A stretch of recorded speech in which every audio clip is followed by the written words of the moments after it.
ছোটবেলায় বিজ্ঞাপন দেখতাম, মুনমুন সেন বলতেন তেল মাখো রিয়া, তেল মাখো। তেল মাখা স্কিনের জন্য কতটা দরকার? অবশ্যই ভুল বলতেন না, তার কারণ তাকে হয়তো তার মা বলেছেন। কিন্তু কোন তেল? আমি সবসময় বলি ওই ডিজেল আর পেট্রোলটা বাদ দিয়ে মাখবেন।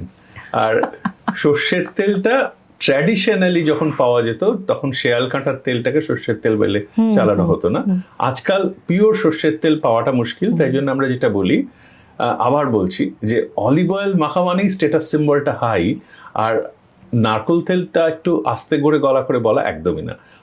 শরীরের পক্ষে, ত্বকের পক্ষে খুব বন্ধু তেল হচ্ছে অলিভ অয়েল এবং অবশ্যই নারকেল তেল। আপনার যেটা পছন্দ, যেটার গন্ধটা পছন্দ সেটাই মাখুন। জড়িবুটি মেশানো কোনো তেলের দরকার হয় না। ADE ভিটামিন শুদ্ধ তেল দরকার হয় না। এখন ওই ভিটামিনগুলো তেল মানে ত্বকের মধ্যে দিয়ে কতটা শরীরের ভেতরে প্রবেশ করে সেটা আমরা কেউ জানি না, ওগুলো সমস্ত বিজ্ঞাপন।